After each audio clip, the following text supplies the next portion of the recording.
Hello and welcome back to Look Movie Recaps. Today we are going to recap a 2017 movie titled American Assassin. Please be advised that there might be spoilers ahead. The film begins with Mitch and his girlfriend Katrina on holiday in Ibiza, Spain. They've been dating for a while, and during the trip, Mitch proposes to her with his mother's ring on a necklace. They are both really pleased and enjoying their time together, documenting the memories on camera while having drinks to prolong their celebration. Catastrophe strikes when armed terrorists begin shooting at individuals on the beach. Mitch attempts to reach Katrina, but she is injured and regrettably dies. We are then shown a scene 18 months later with Mitch living a solitary existence filled with a deep desire for vengeance. He devotes himself to extensive martial arts training and becomes a proficient marksman. Mitch also gets information about the terrorist group responsible for his fiancée's death and seeks to contact them. His objective is to infiltrate the organization and demand justice for Katrina. Finally, Mitch makes contact with Anan, the terrorist group's leader. He tries to gain Anan's trust by professing his animosity for the United States and his desire to join their organization. However, Mitch struggles to control his rage, resulting in a dangerous event during training that gets him booted from the gym. Unbeknownst to Mitch, the CIA is watching him due to their interest in Anan and his terror outfit. When Mitch contacts Anan, he gets noticed by the CIA, which begins to keep a careful eye on him. Despite his setback, Mitch manages to reconnect with Anan and reassures him of his sincerity. As a result, he is invited to Libya to meet Anan in person. As Mitch prepares to avenge his fiancée's death, the site is abruptly attacked by a group of American special forces, culminating in Anan's death. Mitch's rage at not being able to murder Anan personally drives him to stab him repeatedly. He is apprehended and transferred to a CIA facility where he is interrogated extensively about his excessive and irresponsible behavior. The CIA considers punishing him as a dangerous terrorist for his lack of sufficient planning and preparation prior to meeting Anan. When confronted with the prospect of punishment, Mitch defends himself by declaring that he is well prepared and determined to go to any length to exact revenge. His retribution, he reveals that he successfully infiltrated the terrorist headquarters and met their boss. No other CIA agent had ever accomplished such a feat. During this period, Mitch meets Irene, the CIA's deputy director, who invites him to join a Black Ops squad called Orion. He meets Stan Hurley, the head of Orion, an ex-Navy SEAL who is in charge of training Mitch and other Orion team recruits in guerrilla warfare. Despite Mitch's success in entering Adnan's terrorist organization, Hurley feels that he alone cannot ensure his place in Orion. Mitch dares Hurley to coach him individually and determine whether he is worthy of being a member of the squad. Hurley gathers the crew and instructs them on the proper mentality and combat methods required for successful missions. Mitch is asked to compete against another recruit named Victor as part of his training, and he wins. Hurley emphasizes the significance of staying awake and controlling emotions throughout training, which Mitch struggles with. To develop their talents, trainees are charged with virtually destroying certain targets and will receive an electric shock if they accidentally hit the wrong target during a training session. During rehearsals, Hurley weaves Adnan's image into the program. When Mitch sees the picture of Adnan, he becomes enraged and continues to fire, oblivious to the fact that Adnan is not his intended target.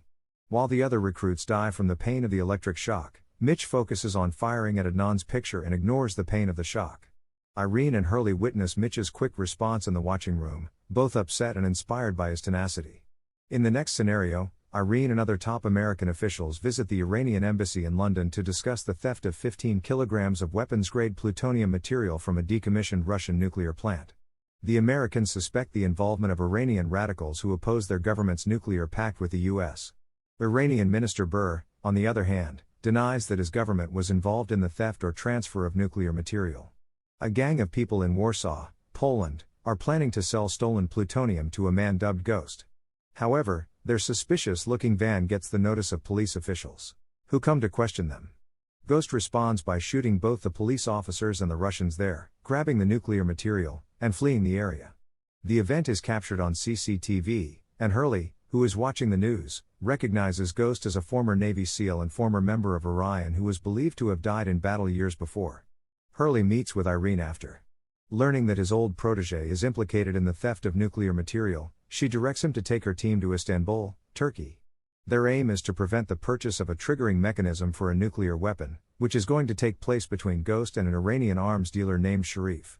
Hurley transports Mitch and Victor to Istanbul, where they meet with an operative named Annika, who will assist them in their objective. Mitch and Annika start watching Sharif and his assistant, Kamal. Mitch takes immediate action, approaches Kamal, and confronts him in order to seize his phone. Hurley and the team later devise a strategy to put a stop to Ghost's activities. While Hurley interacts with the military man guarding Sharif, Mitch and Victor enter a pub and eventually discover Ghost. Unfortunately, Ghost detects Victor's presence and murders him right away. Hurley declares the mission a failure when Ghost and Sharif escape. He instructs Mitch to accompany him, but Mitch disobeys and pursues Sharif alone. He confronts Sharif's Kamal and forces him to reveal Sharif's location. Mitch infiltrates Sharif's apartment, disarms his soldiers, and shoots Sharif. They also confiscate Sharif's laptop, achieving one of their goals. Despite Mitch fulfilling one of his goals, Hurley is furious at him for defying a direct instruction and behaving rashly. Mitch has no regrets, whatever the circumstances. Irene comes and urges the squad to complete the operation immediately, as Ghost now has practically everything he needs to weaponize the plutonium. A qualified physicist capable of assembling a bomb is the missing piece. Hurley and his colleagues pursue a trail to Rome, which takes them to the physicist. During his inquiry, Mitch discovers that Annika is an Iranian foreign agent. She says that she was working against radicals in the Iranian regime who are striving to obtain nuclear material. Ghost and Minister Burr are also seen meeting. It becomes evident that Minister Burr and Ghost are working together to develop nuclear weapons with the purpose of using them to strike the United States. In the following scene, Hurley meets with an old friend, an Iranian officer named Ashani, who gives important information concerning Minister Burr's involvement in an attack on America.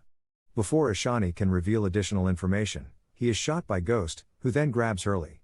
Ghost aims to torture Hurley in order to obtain the location of his CIA squad. He claims that he is motivated by a desire for vengeance after feeling abandoned and suffering on his previous mission as an Orion operative. Ghost also acknowledges that he now appreciates the money he made as a terrorist.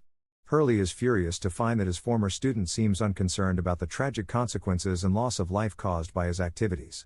Meanwhile, Mitch is surprised to find that Hurley has been seized by Ghost, adding urgency to their goal to thwart the impending attack. Irene insists that Mitch return to the United States because the mission has been cancelled. Mitch, on the other hand, defies his orders and frees Annika, who is being watched by 2 CIA agents. They discover Ghost's underground base. Inside the base, Ghost continues to torture Hurley in an attempt to learn more about his team members, tearing out his nails and causing him great suffering. Despite the torture, Hurley remains strong and refuses to disclose any information. When Minister Burr insists that Ghost end the interrogation, Ghost kills him and his guards. Annika enters the facility as Mitch interacts with the guards outside. Mitch eventually locates Hurley, who is gravely hurt. Despite his state, Hurley pushes Mitch to abandon him and go after Ghost to prevent him from detonating the nuclear device. Unfortunately, Annika is captured by Ghost and held as a hostage. She chooses to sacrifice herself in order to allow Mitch to confront and remove Ghost, putting the objective ahead of her personal safety. Ghost escapes with the nuclear weapon on a boat. Hurley thinks that Ghost's target is the U.S. Navy's 6th Fleet. As Mitch chases the boat, the 6th Fleet grows alert and prepares for an attack. Mitch wins a deadly battle and kills Ghost. He is successful in guiding the boat away from the 6th Fleet, and destroying the nuclear bomb by tossing it into the sea. Meanwhile, Irene dispatches a chopper to rescue Hurley. As Mitch and Hurley flee in the chopper, the nuclear weapon detonates, triggering a large explosion that smashes a huge hole in the ocean and produces a massive wave. The tremendous impact nearly sinks the 6th Fleet, yet everyone escapes the trauma. Hurley is healing from his injuries when Irene pays him a visit to check on him and talk about the mission's repercussions. When Irene inquires about Mitch, Hurley pretends not to know where he is, despite the fact that Mitch is on vacation in Dubai. As they watch television, they learn that the Iranian party aiming to acquire nuclear weapons is expected to win the presidential election and will likely blame the CIA for a nuclear assault in Dubai. The Iranian presidential contenders enter a lift, inadvertently joined by Mitch, who is already waiting for them inside, bringing the movie to an end. Thanks for watching. If you are new, don't forget to subscribe for more of these recaps. Until next time, have a nice day.